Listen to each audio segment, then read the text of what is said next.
Get up, you clumsy fool. Do you have any idea what you've just destroyed? The words cut through the elegant atmosphere of Camelot's five-star restaurant like a blade through silk. Zealous Williams, 23, lay sprawled on the marble floor, her dark skin glistening with the ice water that had cascaded from her tray, her crisp white uniform now soaked and clinging to her petite 5 feet 4 inches frame. Her natural curls, usually pulled back in a neat bun, had come loose, framing her heart-shaped face as she struggled to process what had just happened. The collision had been sudden. One moment she was carefully navigating between tables with practiced grace, the next she was airborne, her tray spinning through the air like a metallic frisbee of destruction. The crystal glasses had shattered against the Italian marble with the sound of a symphony's violent crescendo, but it wasn't the broken glass that made her stomach drop to her toes. It was the sight of the soggy ink-running papers scattered across the floor. Above her towered Abram Xenon, 38, his imposing 6 feet 2 inches frame wrapped in a charcoal Armani suit that probably cost more than she made in 6 months. His steel-gray eyes, usually cold and calculating, now blazed with a fury that made the air around them seem to crackle with electricity. His chiseled jaw was clenched so tight that the veins in his neck stood out like cords, and his perfectly styled dark hair seemed to catch the chandelier light as he glared down at her with undisguised contempt. "Sir, I'm so sorry, I didn't mean," Zella stammered, scrambling to gather the waterlogged documents, her hand shaking as she tried to salvage what appeared to be contracts covered in official seals and signatures. "Sorry." Abram's voice was a dangerous whisper that somehow carried more menace than if he had shouted. "Do you know what those papers were worth, you stupid girl?" The word stupid hung in the air like a toxic cloud, and every patron in the restaurant seemed to hold their breath. Zealous felt the familiar sting of humiliation burn her cheeks, but something deeper twisted in her chest, a pain she'd carried since childhood, since the days when kids at school had called her worse things, since the scholarship interviews where she'd had to prove she was more than just another statistic. $3.5 billion, Abram continued, his voice rising now, attracting more stares from the other diners. That was the Vigor Industries merger. 5 years of negotiations, and you've just turned it into pulp. But what Abram didn't know, what nobody in that restaurant could see, was the small puddle of water that had been deliberately spilled just moments before Zealous had rounded the corner. Hidden in the shadows near the kitchen entrance, a figure in chef's whites smiled with satisfaction before melting back into the crowd of staff. The setup had worked perfectly. What do you think led to this moment of chaos? Could there be more to this accident than meets the eye? Drop a comment below and let me know your thoughts, because what happens next will shock you even more than this dramatic collision. As Zealous knelt there, her pride shattered along with the crystal, she had no idea that this moment would change both their lives forever. Because sometimes, the worst day of your life is actually the first day of your new beginning. How's this opening hook? Should I continue with Act 1, or would you like me to adjust anything in the hook first? The morning had started like any other Tuesday in Zealous Williams' carefully orchestrated world of survival, but by 10:47 a.m., she was already running on fumes and sheer determination, her worn-out sneakers pounding the cracked sidewalks of downtown as she sprinted from her second job at the dry cleaners to her afternoon shift at Camelot Restaurant, the kind of upscale establishment where a single appetizer cost more than her weekly grocery budget. At 23, Zealous had perfected the art of existing in multiple worlds simultaneously, the world where she served champagne that cost more per bottle than her monthly rent, and the world where she counted every penny twice before spending it, where she studied for her business degree by candlelight when the electricity got cut off, where she smiled graciously at customers who looked through her as if she were invisible while secretly calculating how many hours she'd need to work to afford her grandmother's heart medication. Her reflection in Camelot's pristine glass doors showed a young woman who had learned to carry herself with dignity despite the weight of circumstances that would have crushed lesser spirits. Her dark skin glowed with natural radiance that no amount of expensive makeup could replicate. Her natural curls framed a face that held both gentleness and fierce determination, and her petite frame moved with the practiced efficiency of someone who had learned that every moment wasted was money lost. She pushed through the heavy mahogany doors into the restaurant's opulent interior, where crystal chandeliers cast rainbow prisms across cream-colored walls adorned with original artwork worth more than most people's houses, where the soft murmur of wealth and privilege created a soundtrack of clinking silverware and hushed business deals, where she would spend the next 8 hours serving people who lived in a completely different universe than her own. "You're 3 minutes late," snapped Gert Morrison, the head waitress whose pinched face and permanently pursed lips suggested she found fault with everything from the weather to the way people breathed, her silver hair pulled back in a bun so tight it seemed to stretch her features into a perpetual expression of disapproval. Mr. Egren specifically requested that all staff be punctual today. We have some very important guests. Zealous nodded quickly, tying her apron with practiced efficiency while her mind raced through the morning's chaos. Her grandmother's doctor appointment that ran long, the bus that broke down, the frantic sprint across town that left her breathless and slightly disheveled despite her best efforts to arrive composed. She had learned long ago that explanations were rarely welcome in the service industry. What mattered was performance, and she had built a reputation at Camelot on being reliable, professional, and nearly invisible to the wealthy clientele who preferred their help to blend seamlessly into the background. The restaurant buzzed with an energy that seemed different from a usual lunch crowd, and Zealous quickly realized why when she spotted the cluster of men in expensive suits gathered around the corner table, their voices low but their body language radiating the kind of tension that suggested millions of dollars hung in the balance of their conversation. At the center of this group sat a man who commanded attention without seeming to try, Abram Xenon, whose reputation preceded him into every room like an invisible announcement of power and wealth, whose steel-gray eyes missed nothing and whose presence seemed to make the very air around him vibrate with importance. At 38, he had built Xenon Industries from a single software patent into a technological empire that rivaled the biggest names in Silicon Valley. His story the kind of rags-to-riches narrative that graced magazine covers and inspired business school case studies, though the details of his journey remained carefully guarded secrets that only his closest advisors knew.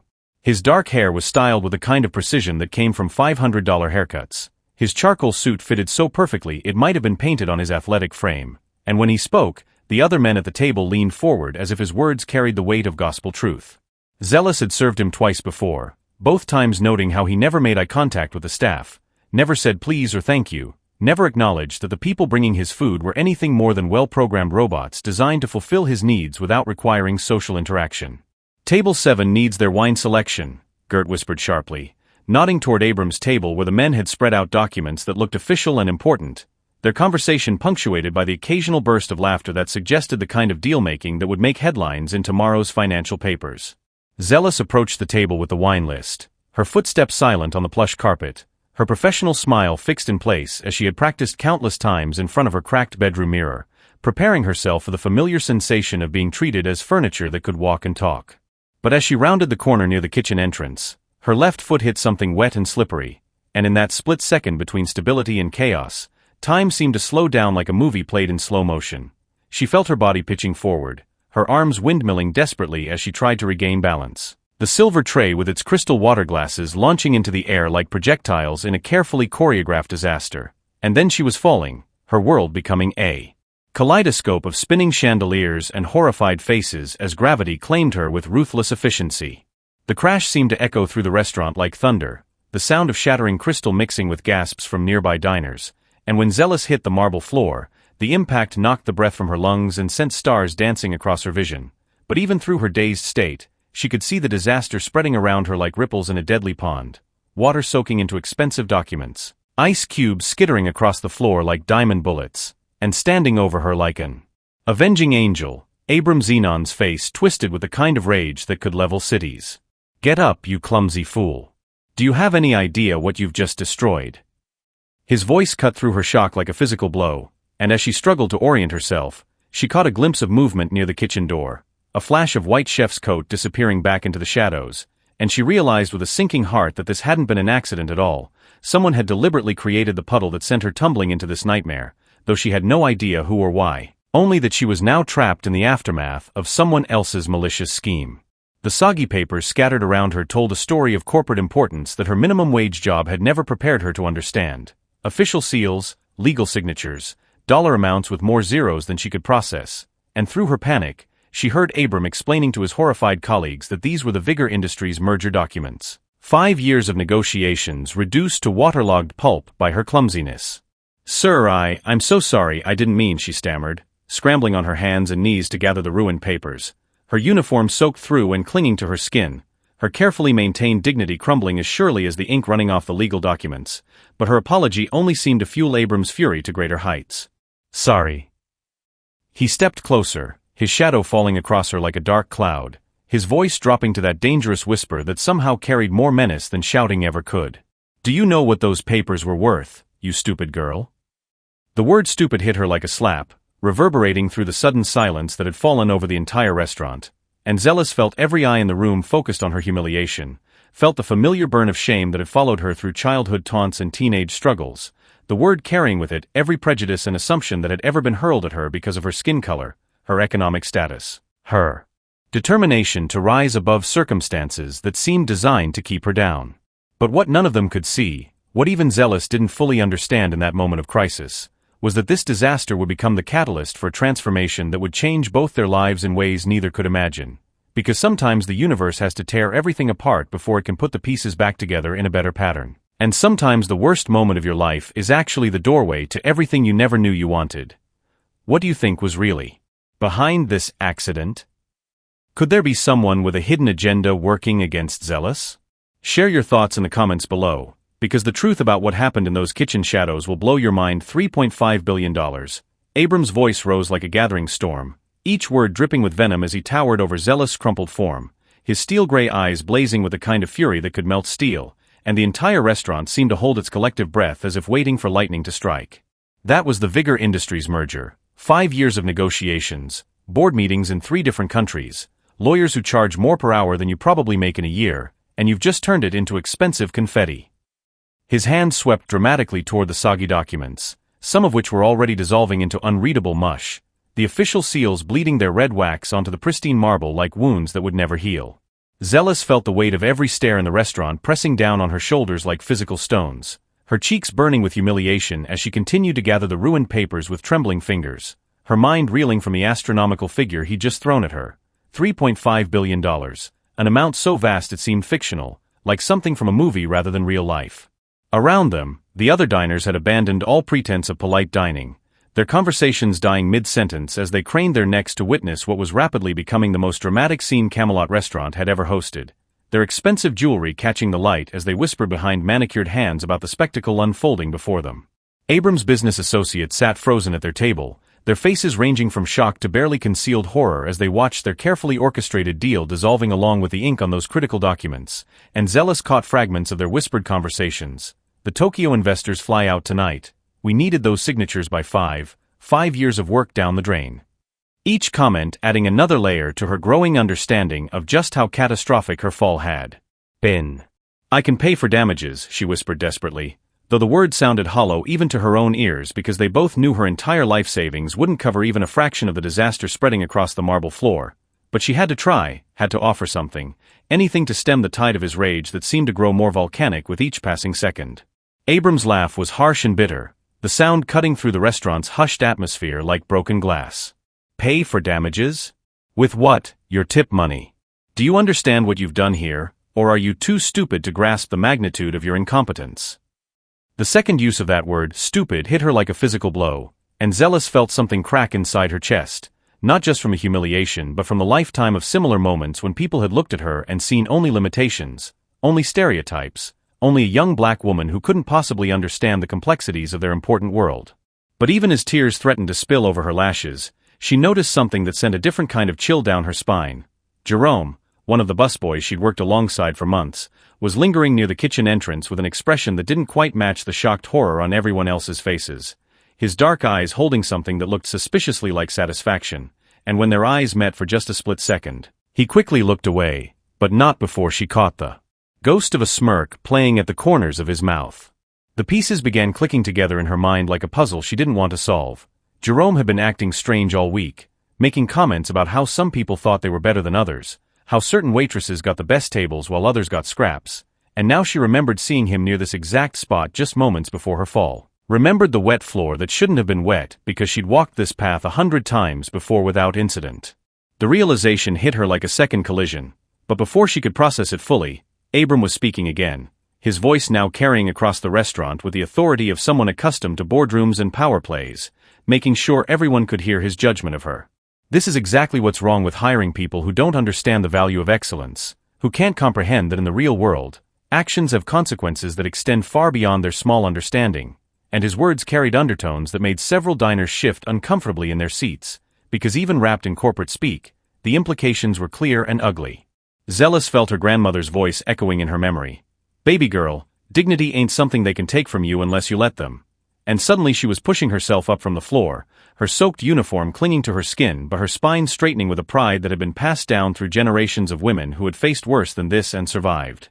I said I was sorry, she repeated, her voice stronger now, carrying across the suddenly silent restaurant with a clarity that made several diners look up from their plates with newfound attention. It was an accident, and I'll do whatever I can to make it right, but I won't stand here and let you talk to me like I'm less than human just because I serve your food. The silence that followed was so complete it seemed to have texture, and for a moment, Abram looked genuinely surprised, as if a piece of furniture had suddenly started talking back to him, his steel-gray eyes narrowing as he recalibrated his understanding of the situation. Excuse me. His voice was dangerously quiet now, the kind of tone that suggested she had just crossed a line that most people knew better than to approach, but Zealous was beyond caring about lines and boundaries because something inside her had finally snapped. All the years of smiling politely while being treated as invisible, all the time she'd bitten her tongue when customers made assumptions about her intelligence or her worth, all the double shifts and sleepless nights studying while people like him lived in a world where $3 billion was just another business deal. You heard me, she said, bending down to pick up the last of the soggy papers with movements that were deliberately slow and dignified, refusing to scramble or grovel anymore. I made a mistake, and I'm sorry for it, but my clumsiness doesn't make me stupid, and your money doesn't give you the right to treat me like I'm worthless. The words hung in the air between them like a challenge, and Zealous could feel the entire restaurant watching this unprecedented confrontation between the billionaire tech mogul and the waitress who had just refused to disappear quietly into the background of his rage, their expensive meals forgotten as they witnessed something that felt like it belonged in a movie rather than their privileged reality. Abram's face was cycling through a series of expressions, surprise, anger, something that might have been respect, and then back to fury, as if he couldn't quite decide how to handle an employee who had just shattered not only his business deal but also the unspoken rules of their respective social positions. Do you have any idea who you're talking to? He asked, his voice rising again, but there was something different in it now, a note of uncertainty that suggested her unexpected backbone had thrown him off his carefully rehearsed script of dominance and control. I know exactly who you are, Zealous replied, surprising herself with the steadiness of her voice even as her heart hammered against her ribs like a caged bird desperate for freedom. You're Abram Xenon, you built a tech empire, you're worth more money than I can imagine, and right now you're a man having a very public tantrum because something didn't go according to your plan. The gasps from the nearby tables were audible now, because no one spoke to Abram Xenon like that, no one challenged him in public, especially not a minimum wage worker whose entire annual salary probably wouldn't cover his monthly car payment, but Zealous was beyond the point of no return, her grandmother's words giving her strength she didn't know she possessed. Around them, she could see phones being discreetly raised, because in today's world, moments like this didn't stay private. They became viral videos, trending hashtags, cautionary tales about what happened when worlds collided in the most spectacular fashion possible. And she realized with growing horror and fascination that this confrontation was being documented by dozens of witnesses who would turn it into social media gold within the hour. The confrontation might have escalated further, might have become the kind of viral sensation that destroys careers and launches lawsuits, but it was interrupted by the sudden arrival of a man whose presence changed the entire atmosphere of the restaurant like a cold front moving in before a storm, Frank Vigor himself. The legendary business titan whose name was on the very merger documents now dissolving into expensive pulp on Camelot's marble floor, his silver hair perfectly styled despite the obvious haste of his arrival, his piercing blue eyes taking in the scene with the calculating precision of someone who had spent 50 years turning chaos into profit.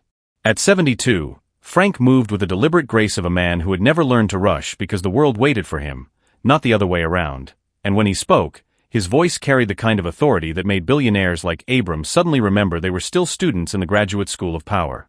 Well, well, Frank said, his weathered hands clasped behind his back as he surveyed the destruction, his tone conversational but somehow more menacing than Abram's earlier shouting. It seems I arrived just in time for the fireworks. Behind him trailed a small army of assistants, lawyers, and what looked suspiciously like private security, their presence transforming the restaurant into something resembling a corporate battlefield. And Zealous felt her stomach drop as she realized that her small act of defiance had just been witnessed by the one person whose opinion could make or break the very deal she had accidentally destroyed. But instead of addressing Abram or demanding explanations about the ruined documents, Frank's attention fixed on Zealous with an intensity that made her skin prickle, his blue eyes studying her face with the kind of focus usually reserved for priceless artifacts or complex mathematical equations. You, he said simply, pointing one manicured finger in her direction. What's your name, young lady? The question seemed to surprise everyone in the restaurant, including Abram, who had been preparing for either an apology or a tongue-lashing from his business partner, not this unexpected focus on the waitress who had caused the disaster in the first place. Zealous Williams, sir, she stammered, suddenly aware that her soaked uniform and disheveled appearance made her look like a refugee from a water balloon fight. But Frank's expression didn't change, didn't show the disgust or dismissal she had learned to expect from people in his social stratosphere. Instead, something flickered across his features. Recognition? Surprise? Calculation? And he took a step closer, ignoring the soggy documents entirely as if $3 billion was pocket change not worth his immediate attention. Zealous Williams, he repeated slowly, as if testing the sound of her name. And then he did something that sent shockwaves through the watching crowd. He smiled, a genuine expression of warmth that transformed his austere features into something almost grandfatherly. Well, I'll be damned. After all these years. The cryptic comment hung in the air like smoke, and Zealous felt a chill run down her spine because there was something in his voice, something in the way he was looking at her, that suggested this encounter was not the random accident it appeared to be. Around them, the restaurant had fallen into the kind of silence usually reserved for libraries or funeral homes, every patron straining to hear what would happen next in this increasingly bizarre drama, their expensive meals cooling on forgotten plates as they witnessed something that clearly transcended a simple workplace accident. Abram, meanwhile, looked like a man who had suddenly found himself in a play where everyone else had received a different script, his earlier fury temporarily displaced by confusion as he tried to understand why his business partner was treating the clumsy waitress like a long-lost relative instead of demanding her immediate termination. "I'm sorry, do we know each other?" Zealous asked hesitantly, her voice barely above a whisper, but Frank heard her clearly and his smile widened, revealing teeth that were too perfect to be anything but expensive dental work, though the warmth in his eyes seemed genuine enough to make her wonder if she was losing her mind along with her job. "Not directly, no," Frank replied, his voice carrying a mysterious undertone that suggested layers of meaning she couldn't begin to unravel. "But I knew your mother. Knew her very well, in fact." The words hit Zealous like a physical blow, knocking the breath from her lungs more effectively than her earlier fall, because her mother was a subject wrapped in mystery and pain, a woman who had died when Zealous was barely 3 years old, leaving behind only a few faded photographs and her grandmother's carefully guarded stories about a brilliant woman who had made one terrible mistake that cost her everything. "My mother." The words came out as barely more than a whisper, but in the restaurant's crystal-clear acoustics, they carried to every table, adding another layer of intrigue to a situation that was already spiraling beyond anyone's control. Frank nodded solemnly, his blue eyes now holding what looked like genuine sadness mixed with something that might have been regret. "Vivian Williams. Brilliant woman. Absolutely brilliant. She worked for me, back in the early days of Vigor Industries. One of the sharpest minds I ever encountered." The revelation sent another shock wave through the watching crowd, because this was no longer just a story about a clumsy waitress and an angry billionaire. This was becoming something else entirely, a mystery with roots that apparently stretched back decades, and Zealous felt as if the marble floor beneath her feet had suddenly become quicksand, threatening to swallow her whole. "That's impossible," she breathed, her mind reeling as she tried to process this information that contradicted everything her grandmother had ever told her about her mother's past, every story about the young woman who had cleaned houses and taken night classes before tragedy struck. "My mother never worked for a big company. She was just trying to make ends meet." But Frank was shaking his head, his expression growing more serious as he glanced around the restaurant, clearly aware that their conversation was being overheard by dozens of people with smartphones and social media accounts, any one of whom could turn this moment into tomorrow's headlines. "Perhaps we should continue this conversation somewhere more private," he suggested, his tone gentle but carrying the unmistakable authority of someone accustomed to having his suggestions treated as commands. "I think there are things you deserve to know about your mother, things that might help explain what happened here today." The suggestion sent a fresh wave of whispers through the restaurant, because the implication was clear: whatever connection existed between Frank Vigor and Zealous' dead mother, it was significant enough to overshadow even a $3 billion business deal, significant enough to make one of the world's most powerful men ignore the destruction at his feet in favor of having a private conversation with a soaked waitress whose world had just been turned completely upside down. But before anyone could move, before Frank could elaborate on his mysterious connection to her mother, another voice cut through the tension like a knife through silk, and Zealous turned to see Jerome pushing through the crowd of restaurant staff, his face flushed with what looked like panic, his earlier smirk replaced by something approaching terror. "Wait," Jerome called out, his voice cracking with emotion. "Wait, please, I need to tell you something. About what happened here. About the water on the floor."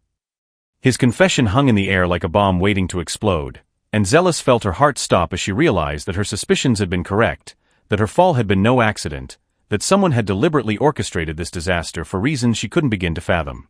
Around them, the crowd pressed closer, sensing that they were about to witness not just an admission of guilt but possibly the unraveling of a conspiracy that none of them could have imagined when they sat down for lunch at Camelot's elegant tables.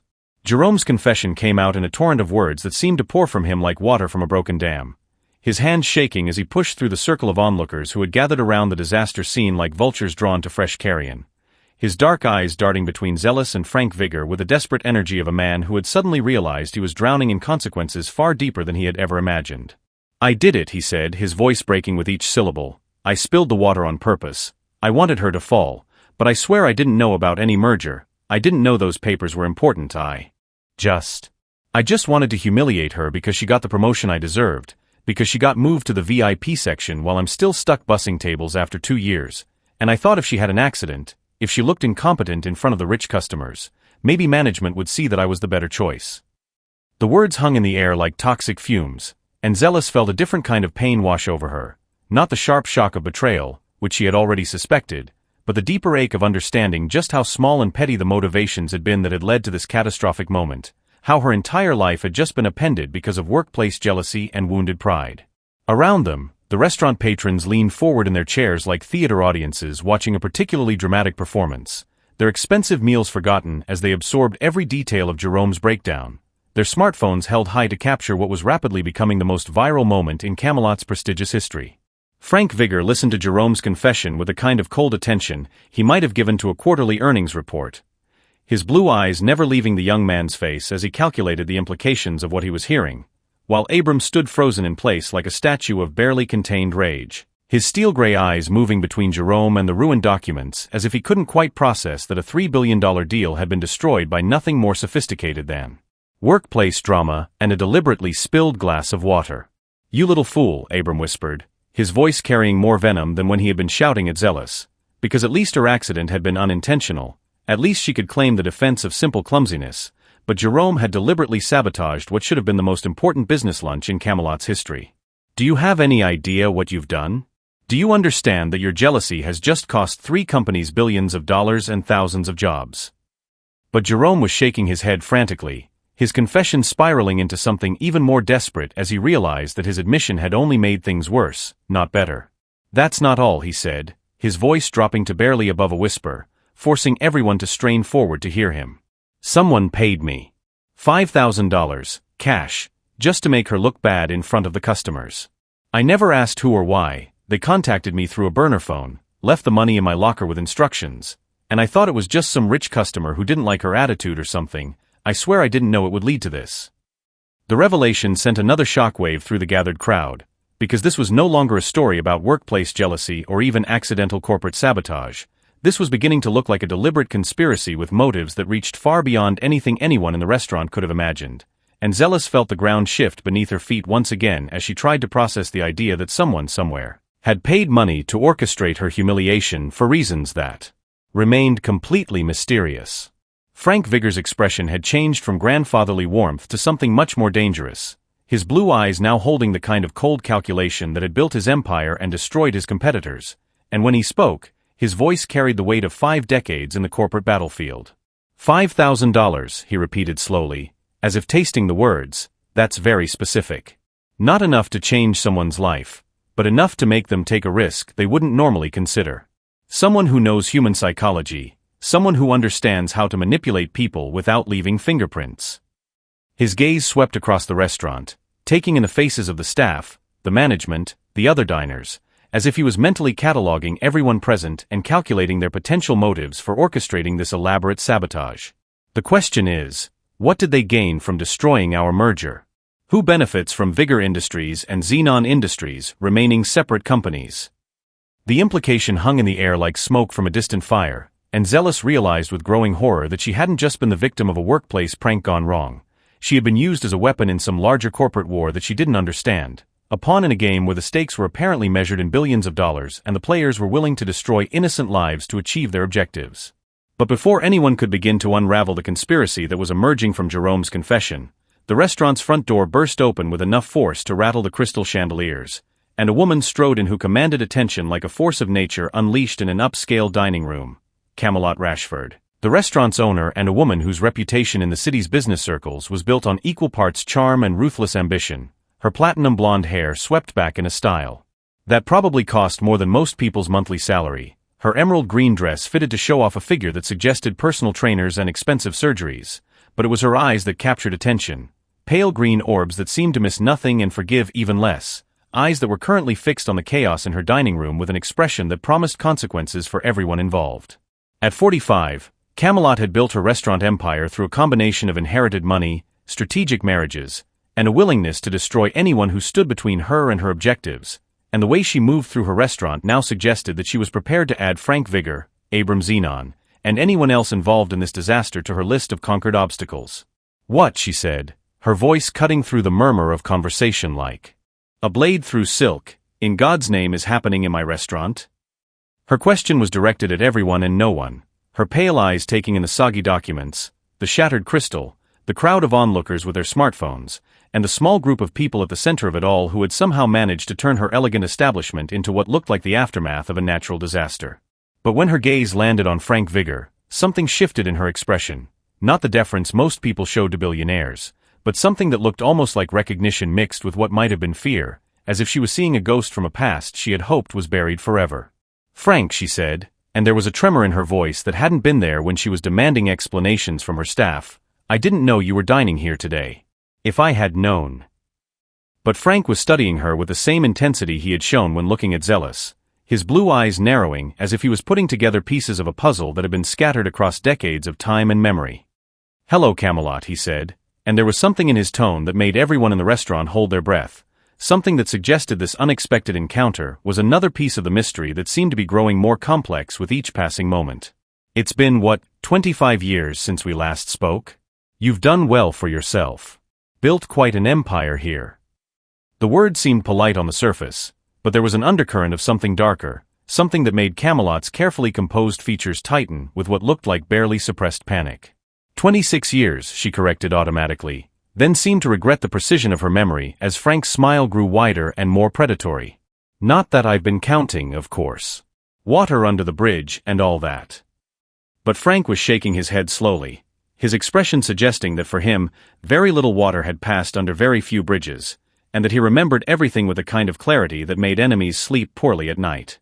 "Is it though?" he asked, his voice deceptively casual as he glanced around the restaurant that bore her name, taking in the expensive fixtures, the priceless artwork, the obvious signs of wealth and success that had been built on foundations he apparently knew more about than anyone realized. "Because looking at this place, at what you've accomplished, I can't help but wonder if some bridges are still very much intact, still carrying traffic that some people might prefer to keep hidden from public view." The cryptic exchange was lost on most of the onlookers, but Zealous found herself studying Camelot's face with growing fascination, because whatever history existed between the restaurant owner and Frank Vigor, it was clearly significant enough to make a woman who had spent decades commanding respect and inspiring fear suddenly look like she wanted nothing more than to disappear through the marble floor that was still stained with water and broken dreams. And then, as if the situation couldn't become more bizarre, Camelot's eyes shifted to Zealous, and for just a moment, her carefully maintained mask slipped completely, revealing an expression of shock so profound it was almost physical, as if she had just seen someone rise from the dead right there in her dining room. "Oh my God," she whispered, her hand rising to her throat in a gesture that seemed unconscious and deeply revealing. You're Vivian's daughter, aren't you? You look exactly like her at that age, exactly like she did when..." But she stopped herself abruptly, her pale eyes darting to Frank as if she had just realized she was walking into a minefield that could explode at any moment, leaving nothing but crater and debris where her carefully constructed life had been just moments before. The revelation that Camelot had also known her mother sent Zealous reeling once again, because it was becoming increasingly clear that the woman she had thought was just another victim of circumstance was actually connected to a web of relationships and secrets that stretched back decades, involving some of the most powerful people in the city in ways that she was only beginning to understand. And the accident that had seemed like the worst day of her life was starting to look more like the first day of a completely different existence, one where nothing was as simple as it had appeared and everyone she encountered seemed to know more about her family history than she did herself. Who else knew Zealous' mother, and what really happened 26 years ago? Could Camelot be the mysterious person who paid Jerome to sabotage the meeting? Share your wildest theories below, because the truth about Vivian Williams is about to surface, and it's bigger than anyone imagined.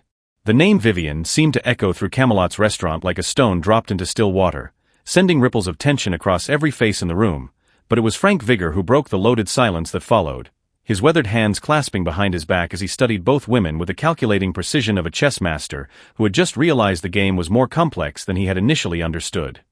"Yes," he said slowly, his blue eyes moving between Camelot and Zealous with an intensity that made the air itself seem to crackle with electricity. "Let's talk about Vivian Williams, shall we? Because I think it's time this young lady learned the truth about her mother, and I suspect there are others here who have been carrying secrets about her for far too long." His words seemed to age Camelot by a decade in the span of seconds, her carefully maintained composure cracking like expensive porcelain under pressure, and she took an involuntary step backward, her emerald dress rustling against her legs as if she was preparing to flee from revelations that had been buried for more than 2 decades. "Frank, please," she whispered, her voice barely audible above the restaurant's ambient noise, but carrying a desperate quality that suggests, "Not here, not like this. There are things that should stay buried, things that would hurt innocent people if they came to light." But Frank's smile was sharp as broken glass, holding no warmth despite its perfect white teeth, and when he spoke again, his voice carried the authority of someone who had spent 50 years making other people's secrets into his own weapons. "Innocent people like Zealous here, who has spent 20 years believing her mother was nothing more than a struggling single parent who died in a car accident. Or innocent people like yourself, who has built an empire on foundations that might not bear too much scrutiny from the authorities." The exchange was cryptic enough to confuse most of the onlookers, but Zealous felt her heart begin to race as she realized that everything she had been told about her mother's life and death was apparently a carefully constructed lie, and the two people who seemed to hold the truth were now engaged in what looked like a verbal war that could destroy them all. Around them, the restaurant had transformed into something resembling a theater, with every patron abandoning their meals to focus entirely on the drama unfolding before them, their smartphones capturing every word and expression for what would undoubtedly become viral content within hours, turning Zealous' personal tragedy into entertainment for millions of strangers who would dissect her pain for their own amusement. "My mother died in a car accident when I was 3, Zealous said, her voice cutting through the tension with a clarity that surprised even her, because she needed to understand what was happening, needed to know why these powerful people were discussing her family history as if it was some kind of corporate asset to be negotiated over. She was working 2 jobs, trying to make ends meet, driving home late from her night shift cleaning offices. The police said she fell asleep at the wheel." But Frank was shaking his head slowly, his blue eyes holding what looked like genuine sadness mixed with something that might have been regret, as if he was about to deliver news that would change everything Zealous thought she knew about her own life. "Your mother wasn't cleaning offices, my dear," he said gently, his voice taking on the tone one might use to deliver a terminal diagnosis. "She was one of the most brilliant software engineers I've ever encountered, working on projects that were so advanced, so revolutionary, that they would have changed the entire technology industry if they had been completed. She was also, unfortunately for everyone involved, beginning to ask questions about where her innovations were being applied, questions that certain people found uncomfortable." The revelation hit Zealous like a physical blow, because her grandmother had told her stories about her mother's struggles with poverty, her determination to provide for her baby daughter despite having no education and limited opportunities, not about a brilliant career in technology that sounded like something from a science fiction movie. "That's impossible," she breathed, her mind reeling as she tried to reconcile this new information with a carefully maintained family mythology she had grown up believing. "My grandmother would have told me, she would have said something about Mom being successful, about her having an important job." But Camelot was laughing now, a harsh sound that held no humor, just the bitter edge of someone who had spent decades living with consequences that were finally catching up to her. "Your grandmother," she said, her pale green eyes fixed on Zealous with an intensity that was almost predatory, "knew exactly who your mother was and what she was capable of. Vivian Williams was going to be worth hundreds of millions of dollars within 5 years, maybe billions if her innovations had reached their full potential. But she made the mistake of developing a conscience, of asking questions about military applications, about surveillance systems, about weapons that could kill people on the other side of the world with a touch of a button." The words seemed to hang in the air like toxic smoke, and Zealous felt her legs go weak as she began to understand that her mother's death might not have been the tragic accident she had always believed, but something far more sinister, something that involved the kind of people who considered human lives acceptable casualties in their pursuit of profit and power. Around them, the crowd of onlookers had fallen into the kind of silence usually reserved for funeral services, because they were witnessing not just the unraveling of a family secret, but possibly the exposure of a conspiracy that involved some of the most powerful people in the business world. A story that would make headlines in newspapers and magazines around the globe if it ever reached the public domain. Frank stepped closer to Zealous, his expensive Italian leather shoes crunching slightly on the broken crystal that still littered the marble floor, his blue eyes holding a mixture of compassion and calculation that suggested he was weighing how much truth she could handle against how much truth would serve his own purposes. Your mother discovered that her work was being used to develop autonomous weapons systems, he said, his voice low but carrying clearly in the restaurant's perfect acoustics, drones that could select and eliminate targets without human oversight, surveillance networks that could track and identify anyone on the planet, software that could hack into any computer system, anywhere, anytime. She was horrified, naturally, and she began making copies of her work, documenting everything, preparing to go public with evidence that would have destroyed not just my company, but half the defense contractors in the country. The implications of what he was saying began to sink in like poison seeping into her bloodstream, and Zealous realized that her mother hadn't been a victim of exhaustion and bad luck. She had been someone who had possessed information powerful enough to topple governments and destroy empires, someone who had been in the kind of danger that most people only read about in spy novels. She was going to expose you, Zealous said, and it wasn't a question but a statement of understanding that seemed to settle over her like a heavy blanket, because the pieces were finally beginning to fit together into a picture she didn't want to see but couldn't ignore. That's why she died. Someone killed her to keep her quiet. But Frank's expression grew more complex, sadness mixing with something that might have been admiration as he continued his revelation. Not someone, he corrected gently, several someones.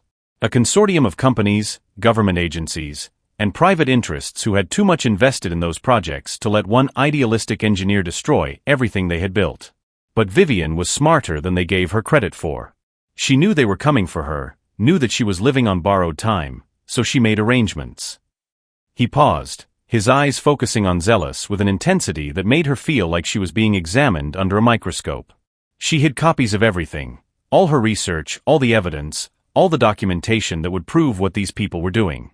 And she left very specific instructions about what should happen to that information if anything happened to her. The restaurant seemed to hold its collective breath as Frank's words hung in the air like smoke from a distant fire, because everyone present understood that they were witnessing the revelation of secrets that people had killed to protect, information that could still destroy lives and topple corporations even after more than 2 decades. Where?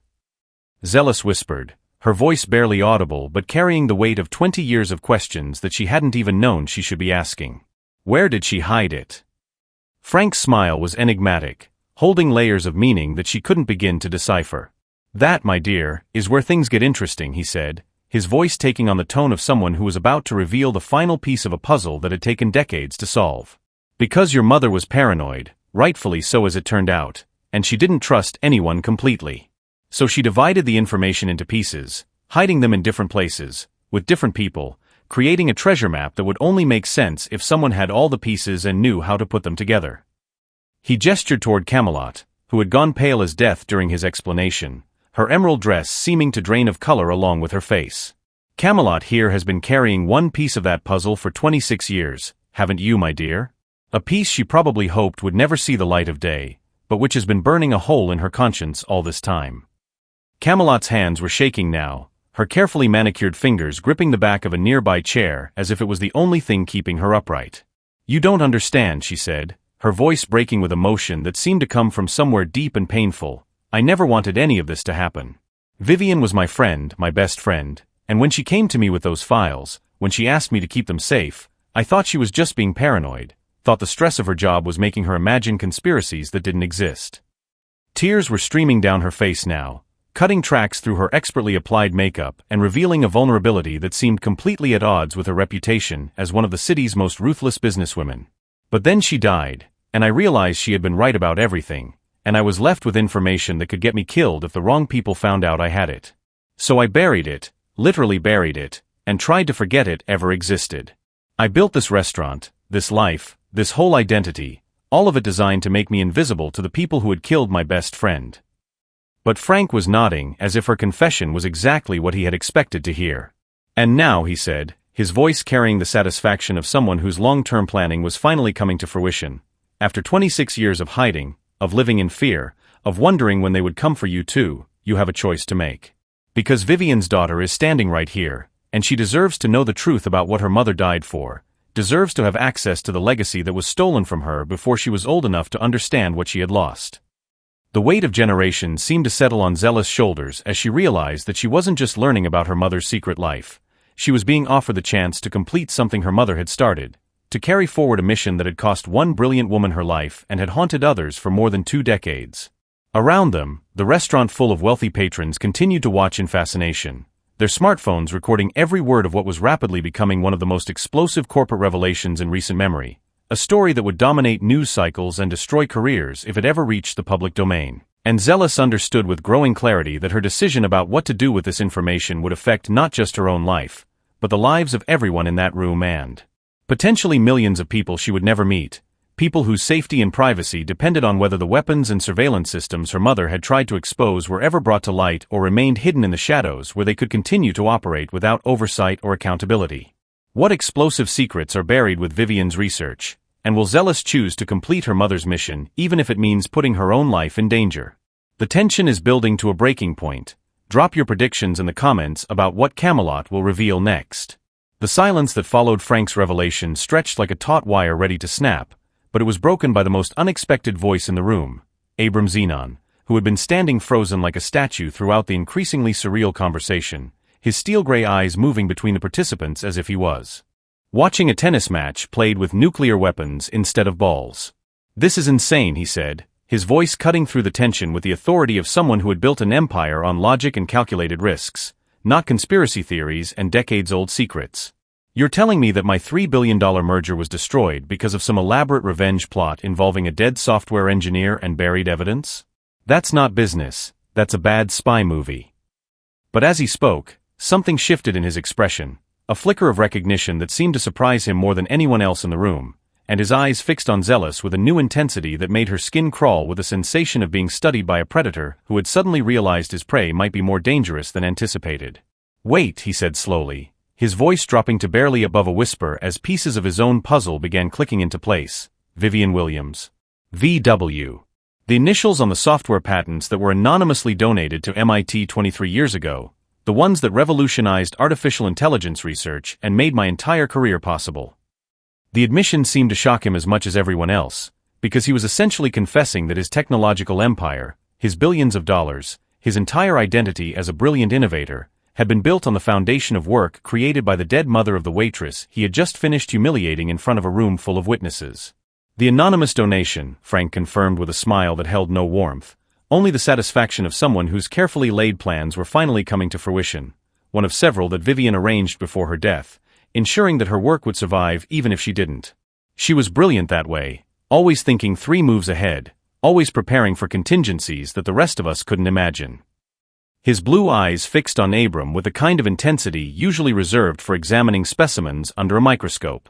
"Tell me, Abram, how does it feel to discover that everything you've accomplished, every success you've celebrated, every dollar you've earned, has been built on the innovations of a woman you just called stupid? A woman whose daughter you just tried to destroy because she accidentally interfered with your business deal?" The color drained from Abram's face as the implications hit him like successive physical blows, because he was realizing not just that his empire was built on borrowed genius, but that the waitress he had publicly humiliated was the daughter of the person who had essentially made his career possible, the heir to innovations that were probably worth more than his entire net worth if they could be properly attributed and monetized. Around them, the restaurant crowd leaned forward collectively, their expensive meals completely forgotten as they absorbed every word of what was becoming the most dramatic corporate confession in recent memory, their smartphones capturing footage that would undoubtedly become viral content within hours, spreading the story across social media platforms faster than any traditional news outlet could hope to match. But Zealous was staring at Abram with a mixture of disbelief and growing anger, because she was beginning to understand not just that her mother had been brilliant, but that her mother's brilliance had been stolen, commoditized, and used to build fortunes for people who had never even acknowledged her existence, people who had benefited from her innovations while she died in poverty and obscurity. "You made billions of dollars from my mother's work," she said, her voice steadily growing stronger as righteous fury began to override her shock and confusion. "And when I accidentally spilled water on your precious merger documents, you called me stupid. You called me worthless. You treated me like I was less than human, when everything you've accomplished was built on my mother's genius."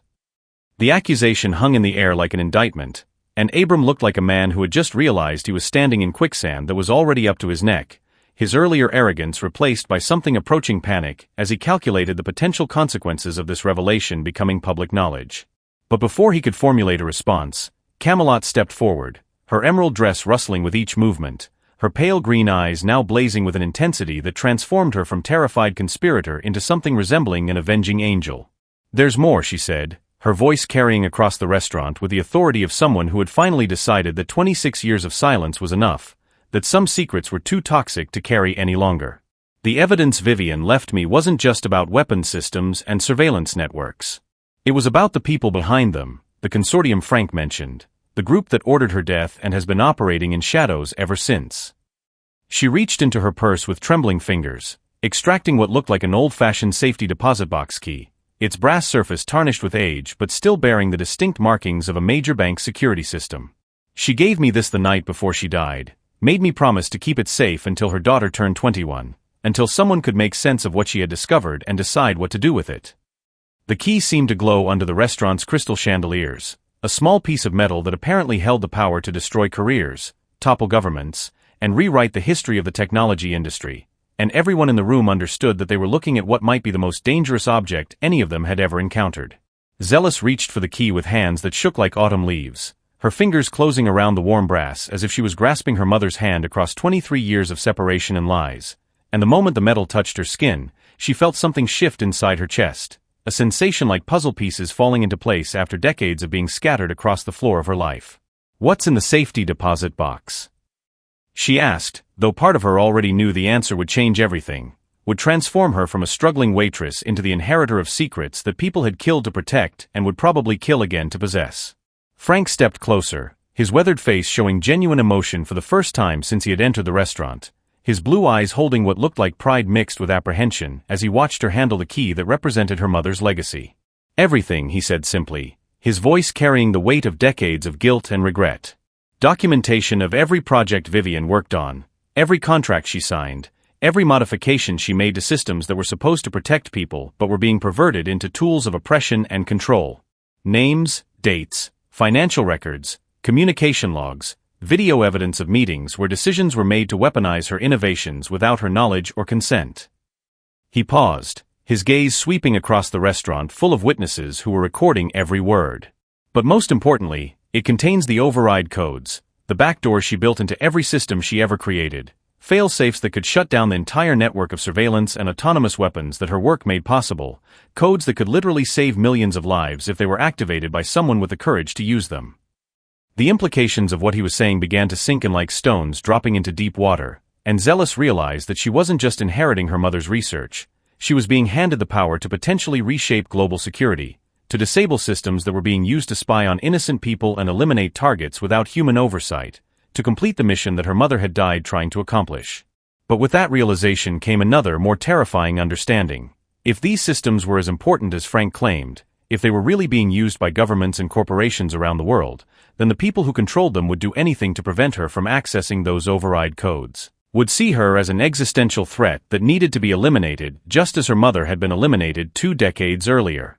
Around them, the restaurant had transformed into something resembling a war room, with patrons whispering urgently into their phones, presumably alerting lawyers, journalists, government contacts, and corporate executives to what was unfolding in real time, because everyone present understood that they were witnessing history in the making. The exposure of secrets that would have consequences reaching far beyond the elegant dining room where this drama was playing out. "They'll come for you," Camelot whispered, her voice barely audible but carrying clearly in the sudden quiet that had fallen over the crowd. "The same people who killed your mother, they'll realize what you have access to, and they'll do whatever it takes to stop you from using those codes." Her pale green eyes were filled with tears that seemed to come from decades of suppressed guilt and fear.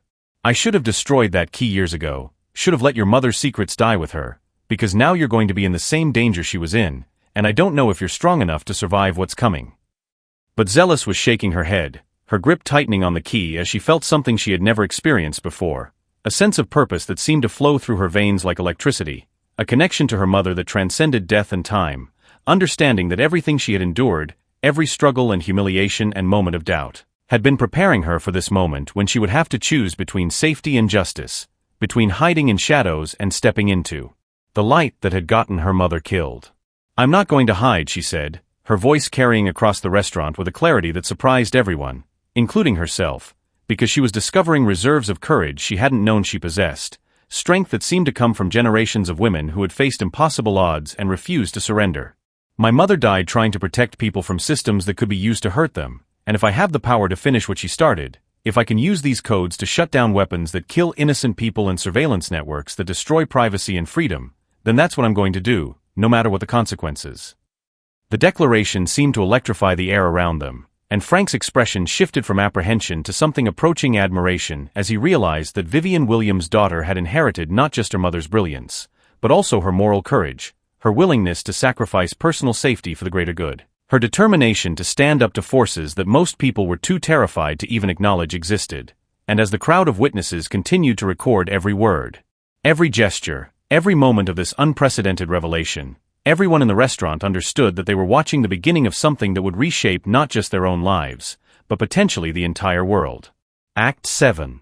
The moment Zealous finished her declaration, the restaurant's atmosphere shifted from tense anticipation to something approaching panic, because what had started as a simple business lunch had transformed into the kind of public exposure that powerful people spent fortunes to prevent, and everyone present could sense that they were no longer just witnesses to drama, they were potential targets in a war they didn't understand.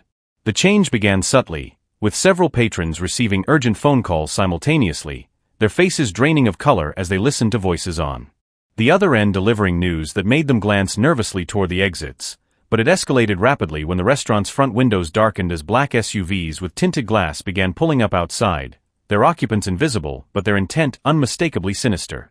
Frank Vigor noticed the vehicles first, his decades of corporate warfare having taught him to recognize the signs of incoming trouble, and his blue eyes hardened with a kind of cold calculation that had made him one of the most feared negotiators in the business world.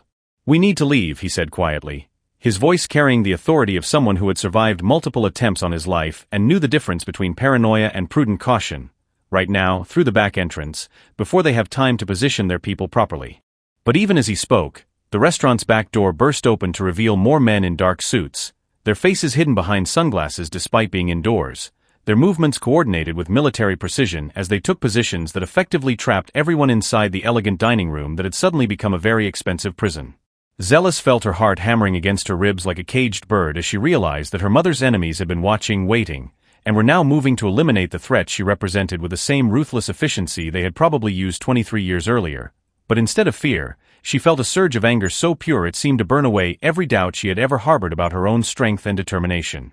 "This is what they did to her," she whispered, the key clutched so tightly in her fist that its edges cut into her palm, drawing blood that seemed to seal some kind of pact between past and present, between a murdered mother and her daughter who was finally understanding the true cost of the secrets she had inherited.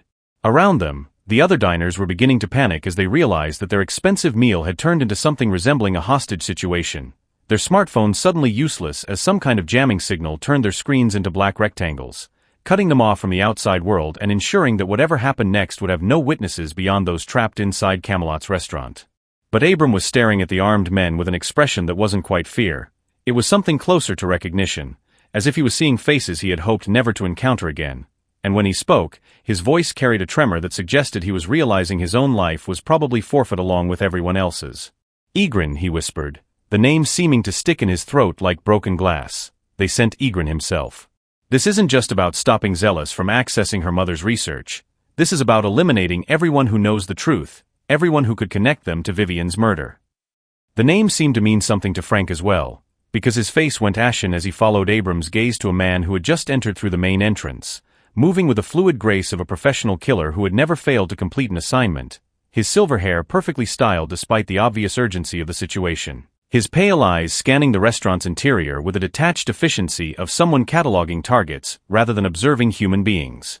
Colonel Marcus Egrin, retired military intelligence and current director of a private security firm that specialized in problems that governments preferred not to acknowledge, had spent the past 2 decades cleaning up messes left by corporate entities who played games with national security. And his presence in Camelot's restaurant meant that the consortium behind Vivian Williams' murder had decided that subtle approaches were no longer sufficient to protect their interests.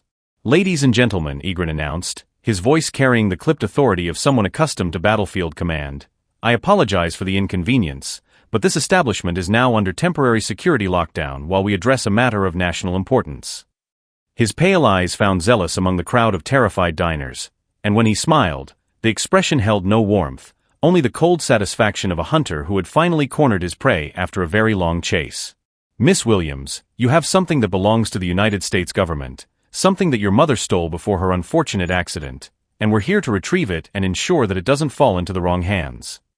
The casual way he referred to her mother's death as an accident sent rage coursing through Zealous' veins like molten metal, and she found herself standing straighter, her chin lifting with defiance that seemed to surprise even the professional killer who had come to claim her life along with her mother's secrets. But before she could respond, Camelot stepped forward, her emerald dress rustling with each movement as she positioned herself between Zealous and the armed men, her pale green eyes blazing with an intensity that transformed her from terrified restaurant owner into something approaching a warrior queen ready to defend her territory. "You have no authority here," she said, her voice carrying across the restaurant with surprising strength. "No warrant, no legal justification for holding these people against their will, and if you think you can just walk into my establishment and threaten my customers, you're about to learn exactly how wrong you are." Her defiance seemed to amuse Egrin rather than concern him, and his smile widened as he gestured to his men, who immediately began spreading throughout the restaurant with weapons that had appeared in their hands like magic tricks performed by very deadly magicians. "Mrs. Rashford," he said, using Camelot's married name with a kind of familiarity that suggested he knew. "Mrs. Bradford, Mrs. Chun, you've had quite a few identities over the years, haven't you? All of them carefully constructed to help you hide from the consequences of harboring stolen government property for more than 2 decades. The revelation that Camelot had been living under false identities sent another shockwave through the gathered witnesses, because it suggested that her involvement in Vivian Williams' conspiracy was far deeper than anyone had realized, that the elegant restaurant owner had been running a very sophisticated con game for longer than some of her customers had been alive. But Camelot wasn't backing down, even as Egrin's men moved closer with weapons drawn, their faces hidden behind tactical masks that made them look like faceless instruments of death rather than human beings with consciences and moral boundaries. "My name is irrelevant," she said, her voice growing stronger rather than weaker as the danger increased. "But what is relevant is that you're about to commit mass murder to cover up crimes that were committed decades ago by people who thought they were above the law, and I won't let you add these innocent people to the body count that started with Vivian Williams." Her words seemed to galvanize something in the other diners, because suddenly the restaurant was filled with voices raised in protest, wealthy patrons who had never faced real danger in their privileged lives suddenly finding courage they didn't know they possessed, their expensive clothes and jewelry becoming armor in a battle they had never expected to fight. But Egrin raised his hand, and the protests died as quickly as they had begun, because there was something in his pale eyes that suggested he would kill every person in the restaurant without hesitation if it served his purposes. "The only innocent person here," he said, his voice carrying easily over the sudden silence, "was Miss Williams, until she decided to continue her mother's crusade against national security interests that are far more important than individual lives or personal vendettas." His attention fixed on Zealous again, and she felt the weight of his gaze like ice water in her veins. "Your mother was a brilliant woman who made the mistake of thinking her personal ethics were more important than protecting American interests abroad, and that mistake cost her everything. The question now is whether you're going to make the same error in judgment, or whether you're going to be smart enough to hand over that key and walk away from this situation with your life intact." But even as Egrin spoke, something unexpected was happening outside the restaurant's darkened windows. Flashing lights were beginning to appear through the tinted glass of the SUVs, and the distant sound of sirens was growing stronger, suggesting that someone had managed to alert authorities despite the electronic jamming that had cut off their communications. Frank caught the sound first, his head tilting slightly as he identified the approaching cavalry, and his expression shifted from resignation to something approaching hope as he realized that Egrin's carefully planned operation was about to be complicated by forces the colonel hadn't anticipated. "It seems," Frank said quietly, his voice carrying just far enough to reach Zealous without alerting the armed men who were focused on maintaining control over their hostages, "that someone called for backup before the jamming took effect. The question is whether help will arrive in time to prevent this from becoming a massacre, or whether we're about to become collateral damage in a cover-up that's been 23 years in the making." But Zealous was no longer listening to the sounds outside, because something else had captured her attention.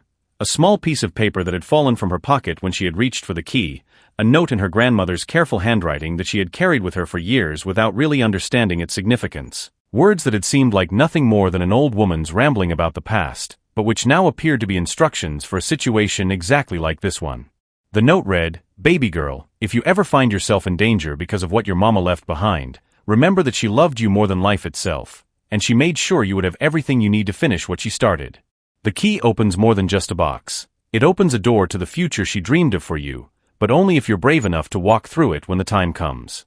Trust your heart, trust your strength, and remember that sometimes the only way to honor the dead is to refuse to join them." As she read her grandmother's words, Zealous felt something click into place in her mind, understanding that went beyond the immediate danger surrounding them to encompass the larger battle her mother had been fighting, the war between those who would use technology to control and oppress and those who believed that knowledge should serve humanity rather than enslaving it. She looked up from the note to find Abram watching her with the patience of a professional predator, his pale eyes holding the absolute certainty of someone who had never failed to complete a mission. But instead of fear, she felt a surge of determination that seemed to flow through her like electricity, connecting her to her mother's memory and her grandmother's wisdom and something deeper that she was only beginning to understand: the power of refusing to be silenced by threats and violence. The strength that came from standing up for principles even when the cost might be everything she held dear. "Colonel Egrin," she said, her voice carrying clearly across the restaurant despite the tremor in her hands, "my mother died because she refused to let her work be used to hurt innocent people, and if you think I'm going to dishonor her memory by surrendering to the same forces that killed her, then you don't understand what you're dealing with." The key seemed to grow warm in her palm as she spoke, as if it was responding to her words, to her decision, to her willingness to complete what Vivian Williams had started, even if it meant following her mother into death. And around them, the restaurant full of witnesses held their collective breath as they realized they were about to see whether courage could triumph over violence, whether one young woman's determination could overcome the combined might of forces that had been operating in shadows for more than 2 decades. The final showdown is here. Will Zealous find a way to escape with her mother's secrets, or will Colonel Egrin succeed in silencing the truth forever? And who called for backup? Could there be an unexpected ally working behind the scenes? Drop your predictions below because everything is about to explode. The standoff in Camelot's restaurant reached its breaking point when the front doors exploded inward with a crash that shattered crystal glasses on nearby tables. But instead of more of Egrin's men storming through the entrance, the figures that burst into the dining room wore the unmistakable tactical gear of FBI agents, their weapons drawn and voices raised in commands that cut through the tension like lightning splitting the night sky. Federal agents. Everyone on the ground. Now. The lead agent was a woman whose authoritative presence seemed to fill the room, her dark hair pulled back severely from a face that showed the kind of weathered determination that came from years of hunting the most dangerous criminals in the world. And when her eyes swept across the scene, taking in the armed mercenaries, the terrified civilians, and the key clutched in Zealous' trembling hand, her expression hardened with the recognition of someone who had finally cornered prey she had been tracking for decades. Colonel Egrin's reaction was immediate and telling. Instead of the surprise most people would have shown at such a dramatic interruption, his pale eyes narrowed with what looked like calculated frustration, as if the FBI's arrival was an inconvenience he had anticipated but hoped to avoid, and when he spoke, his voice carried the cold authority of someone who believed his own power transcended law enforcement jurisdictions. "Agent Rodriguez," he said, and there was something in his tone that suggested familiarity tinged with mutual hostility. "This is a matter of national security that falls under military intelligence purview, not domestic law enforcement, and I'll thank you to withdraw your people before this situation becomes more complicated than it needs to be." But Agent Rodriguez was already moving through the restaurant with practiced efficiency, her team spreading out to neutralize Egrin's mercenaries with a kind of coordinated precision that suggested they had been planning this operation for longer than anyone in the room had realized. And when she spoke, her voice carried the satisfaction of someone who had finally sprung a trap that had been years in the making. "Colonel Marcus Egrin, you're under arrest for conspiracy to commit murder, obstruction of justice, and about 15 other federal charges that we've been building against you since we reopened the Vivian Williams case 6 months ago." Her words sent shockwaves through the restaurant, because they suggested that the FBI had been investigating her mother's death long before Zealous had even learned the truth about who Vivian Williams really was, that law enforcement agencies had been working in shadows to uncover the same conspiracy that had just been exposed in the most public way possible. Around them, the wealthy diners who had been cowering in fear moments earlier were now pulling out their smartphones again, the electronic jamming apparently disabled, and the restaurant filled with the soft clicking sounds of cameras capturing what would undoubtedly become one of the most viral law enforcement operations in recent history, a scene that would dominate news cycles and social media platforms for months to come. But Egrin wasn't surrendering without a fight, and his smile carried the cold confidence of someone who had survived similar situations through superior firepower and ruthless tactics. "Agent Rodriguez, you're making a mistake that will have consequences reaching far beyond your career," he said, his hand moving slightly toward a weapon concealed beneath his expensive suit jacket, "because you're interfering with operations that are authorized at levels far above your security clearance, operations that protect American interests in ways you can't begin to understand." The threat was subtle but unmistakable, and Zealous felt her heart racing as she realized that even with FBI backup, the situation was far from resolved, because Colonel Egrin represented forces that considered themselves above the law, above accountability, above any authority except their own twisted interpretation of national security. But Agent Rodriguez had been preparing for this confrontation longer than anyone realized, and her response carried the weight of evidence that had been gathered through years of patient investigation. "We understand perfectly, Colonel," she said, her voice cutting through his threats with surgical precision. "We understand that you and your consortium have been using Vivian Williams' stolen research to develop weapon systems that violate international law, surveillance networks that spy on American citizens without warrants, and assassination protocols that have been used to eliminate journalists, whistleblowers, and anyone else who threatened to expose your operations." Her accusations hung in the air like smoke from a fire that had been burning for decades, and everyone in the restaurant could sense that they were witnessing not just an arrest, but the exposure of secrets that would reshape their understanding of how power really operated in their country. The revelation that the FBI had been building a case against the consortium responsible for her mother's death filled Zealous with a mixture of hope and terror, because while it suggested that justice might finally be possible, it also meant that she was still in mortal danger from people who had spent decades perfecting the art of making problems disappear permanently. But before she could fully process what Agent Rodriguez's arrival meant for her own safety, another voice cut through the chaos from an unexpected source. Jerome, the triggered this entire catastrophic chain of events, was pushing through the crowd of federal agents with something approaching panic in his dark eyes, his earlier confession about sabotaging her fall now seeming insignificant compared to the revelations swirling around them. "There's something else," he called out, his voice cracking with emotion as he struggled to make himself heard over the commotion of arrests and shouted commands. "Something I didn't tell you before, about the person who paid me to make her fall, about why they specifically wanted to humiliate her in front of these particular customers." His words caught everyone's attention, because the timing suggested that Jerome's sabotage hadn't been random workplace spite but part of some larger orchestrated plan, and Zealous felt a chill run down her spine as she realized that her humiliation at Abram's hands might have been designed to serve purposes far beyond simple corporate embarrassment. Agent Rodriguez turned toward Jerome with the sharp focus of an investigator who had learned to recognize when seemingly minor details were actually crucial pieces of larger puzzles. "What are you talking about?" she demanded, her weapon still trained on Egren's mercenaries, but her attention now divided between multiple threats that seemed to be converging from every direction. Jerome's hands were shaking as he pulled out a burner phone that looked exactly like the kind of device used by people who needed to communicate without leaving digital traces, and when he spoke, his voice carried the weight of someone who was finally understanding that he had been used as a pawn in a game far more deadly than he had ever imagined. "They knew," he whispered, his words barely audible but carrying clearly in the sudden quiet that had fallen over the restaurant. "Whoever contacted me, they knew that Frank Vigor and Abram Xenon would be here today. They knew about the merger. They knew that if I made Zealous spill water on their documents, it would create exactly the kind of chaos we just witnessed. The kind of public confrontation that would force all these secrets into the open." The implications of what he was saying began to sink in like stones dropping into deep water, and Zealous realized with growing horror that her fall, her humiliation, the destruction of the merger documents, even her confrontation with Abram, all of it had been orchestrated by someone who wanted these revelations to become public. Someone who had manipulated events to ensure that Vivian Williams' secrets would finally see the light of day after more than 2 decades of carefully maintained silence. Frank Vigor's face had gone pale as he processed Jerome's revelation, because he was beginning to understand that he hadn't stumbled into this situation by accident. He had been maneuvered into it by forces that had been planning this exposure far longer than anyone had realized. "Someone wanted us all here," he said slowly, his blue eyes moving between the FBI agents, Colonel Egren's mercenaries, and the crowd of witnesses whose smartphones were still recording every moment of the unfolding drama.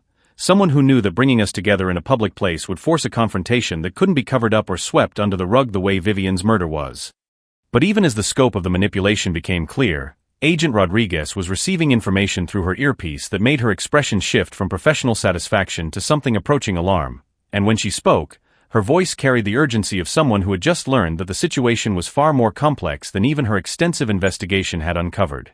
"We've got movement outside," she announced to her team, her weapon swinging toward the restaurant's windows as new vehicles began arriving with a kind of coordinated precision that suggested multiple agencies were now converging on Camelot's restaurant.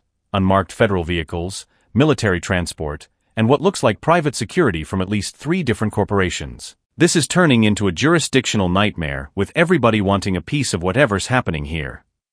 The revelation that multiple government and corporate entities were now descending on their locations sent fresh waves of panic through the civilian witnesses, because it suggested that the secrets contained in Vivian Williams' research were valuable enough to trigger what amounted to a small war between competing interests, all of whom wanted to control information that could reshape the global balance of power. Zealous felt the weight of the key in her palm like a burning coal, and she realized that she was holding not just her mother's legacy but potentially the future of surveillance technology, autonomous weapon systems, and the fundamental question of whether such power would be used to protect people or control them. And as the restaurant filled with the sound of approaching sirens, helicopter rotors, and what sounded suspiciously like military vehicles taking positions outside, everyone present understood that they were no longer just witnesses to corporate drama or even a criminal conspiracy. They were participants in a battle for the soul of technology itself, a fight that would determine whether the innovations that could save humanity would instead be used to enslave it, and the outcome would depend on whether one young waitress had the courage to complete what her murdered mother had started, even if it meant facing forces that had been preparing for this moment for more than 20 years. The final battle is about to begin, with multiple agencies converging and corporate interests at stake. Will Zealous be able to access her mother's research before someone stops her permanently? Share your thoughts on who you think is really pulling the strings in this massive conspiracy. The chaos outside Camelot's restaurant reached fever pitch as multiple agencies descended simultaneously, their competing jurisdictions creating a standoff that would have been comical if not for the deadly serious nature of what was at stake, but it was the arrival of a figure none of them had expected that changed everything. Zealous grandmother, Mama Rose, walking through the federal barricades with a kind of serene confidence that suggested she had been anticipating this moment for 23 years, her weathered hands clutching a manila envelope that seemed to glow with importance under the restaurant's crystal chandeliers. At 78, Rose Williams moved with the deliberate grace of someone who had survived decades of keeping secrets that could topple governments, her silver hair perfectly styled despite the obvious chaos surrounding her arrival, and when her dark eyes found Zealous among the crowd of federal agents, corporate mercenaries, and terrified witnesses, her smile held layers of meaning that seemed to encompass generations of struggle, sacrifice, and carefully planned revenge.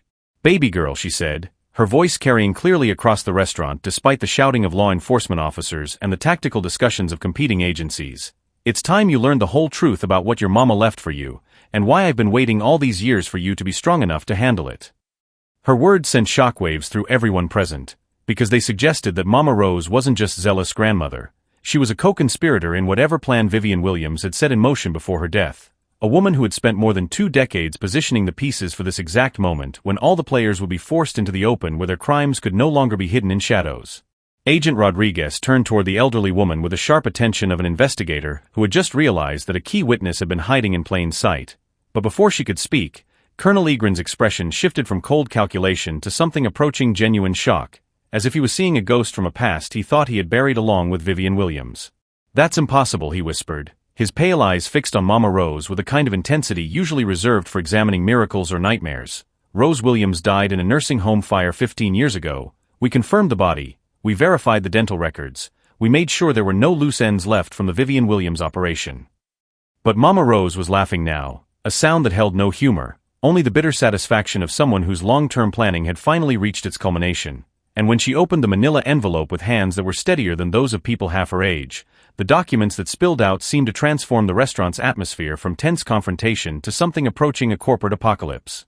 "You confirmed the death of Martha Washington, a homeless woman whose body I arranged to have identified as mine after she died of natural causes," she said, her voice carrying the authority of someone who had spent decades perfecting the art of deception.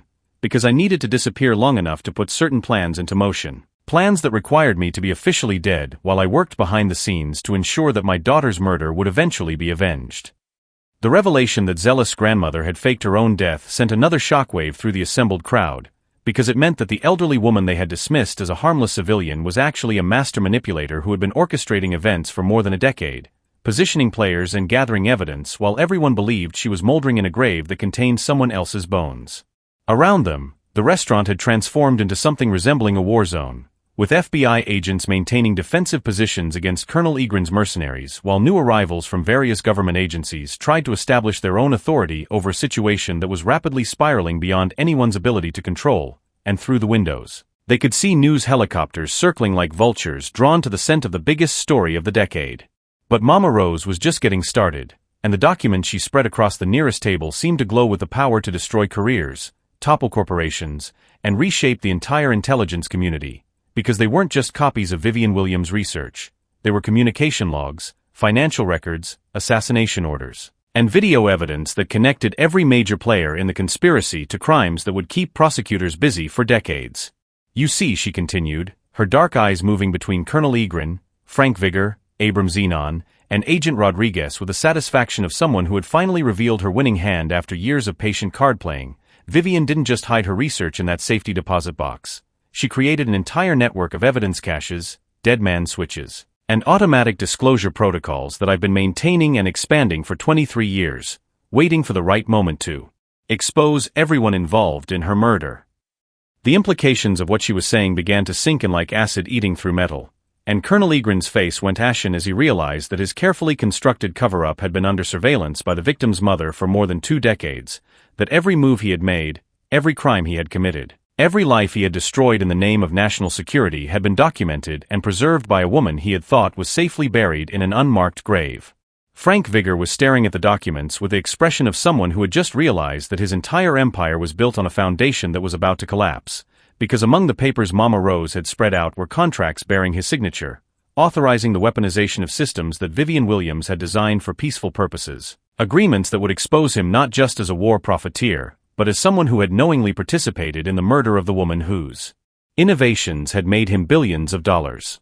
The restaurant's atmosphere grew even more. Pulled out what looked like an ancient laptop computer, its surface scarred with age but its screen glowing with a kind of advanced interface that suggested it contained technology far more sophisticated than its humble appearance would indicate, and when she began typing with the fluid efficiency of someone who had spent decades perfecting her digital skills, the screens of every smartphone, tablet, and electronic device in the restaurant began displaying the same message: the Vivian Williams files, full disclosure authorized.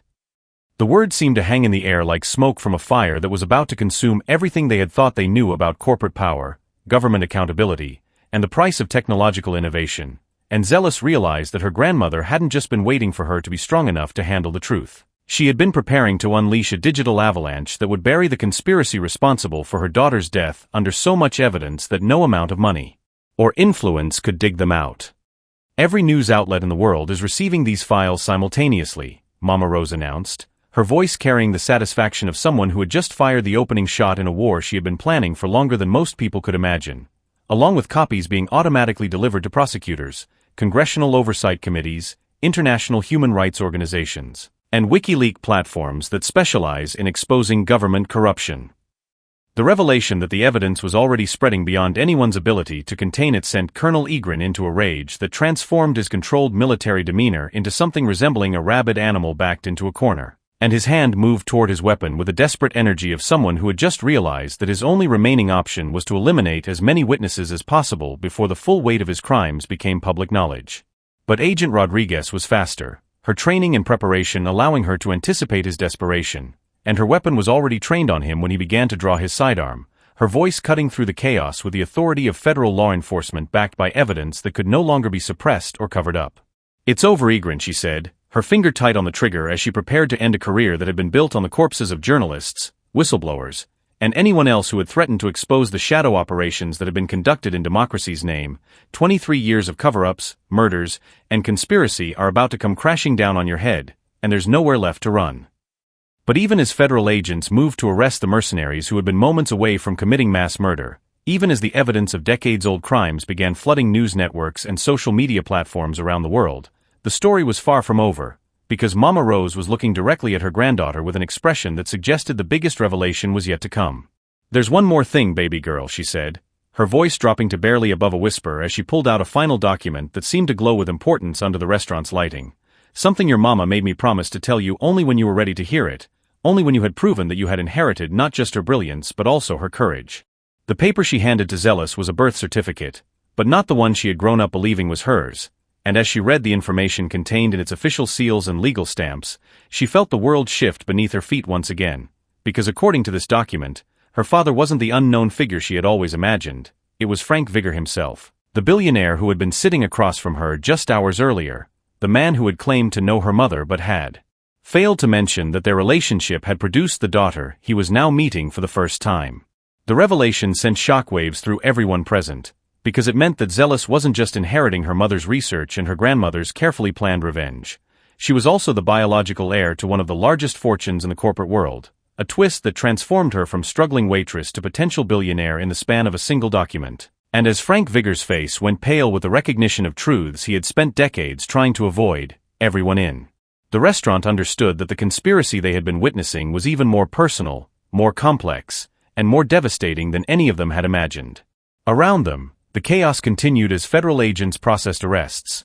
News helicopters circled overhead broadcasting live footage to audiences around the world, and the evidence that Mama Rose had been gathering for 23 years continued flooding into public consciousness with the relentless power of a digital tsunami that would reshape their understanding of how technology, power, and human lives intersected in ways that would have consequences reaching far into the future. But at the center of it all, Zella stood holding the key to her mother's legacy and the birth certificate that revealed her own identity, finally understanding that her journey from minimum-wage waitress to inheritor of secrets that could change the world had been orchestrated not by accident or coincidence, but by the love of a murdered mother and the patience of a grandmother who had spent more than 2 decades positioning the pieces for this moment when justice would finally be served and truth would triumph over the forces that had tried to bury both, along with the brilliant woman whose innovations had been stolen to build empires that would now crumble under the weight of their own corruption. Frank Vigor's reaction to learning he was Zella's father was unlike anything anyone in the restaurant had ever witnessed. The billionaire who had spent his life calculating risks and controlling outcomes suddenly looked like a man whose entire world had been revealed as a carefully constructed lie, and when he spoke, his voice carried the weight of decades of guilt that had apparently been eating at him from the inside like acid-dissolving steel. "She never told me," he whispered, his blue eyes fixed on Zealous with an intensity that seemed to physically connect them across the space that separated their very different worlds. "Vivian never said she was pregnant, never gave me the chance to choose between my business interests and my family. And I spent 23 years thinking I had lost the only woman I ever loved to an accident that I could have prevented if I had just been brave enough to stand up to the people who controlled my company." His confession seemed to unlock something in Zealous that she hadn't even known was sealed away, because suddenly she was seeing her own features reflected in his face, recognizing the shape of her eyes and his bone structure, understanding why she had always felt drawn to technology and innovation despite having no formal training in either field, realizing that her mother's brilliance hadn't been the only gift she had inherited from parents whose love story had been destroyed by forces that considered human emotions to be acceptable casualties in their pursuit of power and profit. But even as father and daughter stared at each other across the wreckage of lives that had been shaped by lies and cover-ups, the situation around them continued to evolve with the relentless momentum of an avalanche that had been building for more than 2 decades, because Mama Rose wasn't finished with her revelations, and the laptop she had been using to distribute evidence around the world was now displaying something that made Colonel Egren's remaining mercenaries lower their weapons in defeat. Live feeds from news stations around the globe, all broadcasting the same story about corporate conspiracy, government cover-ups, and the murder of a brilliant scientist whose work had been perverted into tools of oppression and control. "It's over," Agent Rodriguez announced, her voice carrying the satisfaction of someone who had finally closed a case that had been haunting her dreams for years, but her expression suggested that she understood this was actually just the beginning, because the evidence now spreading around the world would trigger investigations, congressional hearings, international tribunals, and legal proceedings that would continue for decades as prosecutors worked to untangle the full scope of the conspiracy that had been operating in shadows since before the internet existed. Around them, the restaurant that had been the site of so much drama was beginning to return to something resembling normal as federal agents processed the last of the arrests, and the crowd of witnesses began to realize that they had survived what would undoubtedly become one of the most important moments in the history of corporate accountability. But for Zealous, the real journey was just beginning, because she was no longer just a waitress who had accidentally destroyed a business deal. She was the daughter of 2 brilliant innovators, the inheritor of research that could reshape global security, and the heir to a fortune that came with the responsibility to ensure that her mother's work would finally be used for the purposes Vivian Williams had intended when she began developing technologies that could either liberate humanity or enslave it depending on who controlled their application.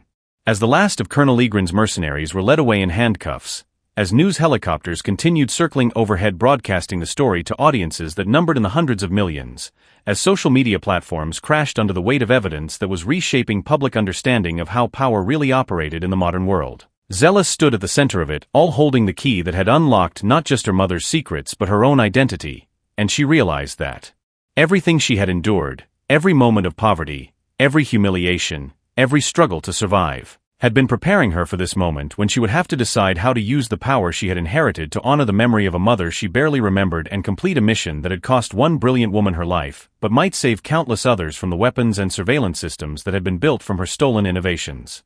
The safety deposit box key felt warm in her palm as she looked around the restaurant where her life had been transformed from ordinary to extraordinary in the span of a single afternoon, where she had learned that her mother was a murder genius, that her grandmother was a master spy, that her father was a billionaire, and that she held the power to shut down autonomous weapon systems that were being used to kill people on the other side of the world. And as Agent Rodriguez approached to discuss the next steps in what would undoubtedly become the most complex legal case in modern history, Zella smiled for the first time since the whole disaster had begun, because she finally understood that sometimes the worst day of your life is actually the first day of the rest of your purpose, and that justice might take decades to achieve, but it was worth fighting for even when the cost seemed impossibly high, especially when the fight was being waged in memory of a mother whose love had transcended death itself to guide her daughter toward a destiny that neither of them could have imagined when Vivian Williams first sat down at a computer terminal and began writing code that would change the world. And there it is, the truth that changed everything. Zealous isn't just a waitress anymore. She's the daughter of a tech billionaire, the heir to revolutionary research, and the key to shutting down weapons that could save millions of lives. What do you think she'll do with all this power? Drop your thoughts below, because this is just the beginning of a story that could reshape the entire world. From a spilled glass of water to a global conspiracy, what started as workplace jealousy became the exposure of decades-old crimes and the reunion of a father and daughter separated by lies. Sometimes the smallest accidents can trigger the biggest changes, and sometimes the people we think are powerless hold the keys to everything. Justice may be slow, but when it finally arrives, it can move mountains.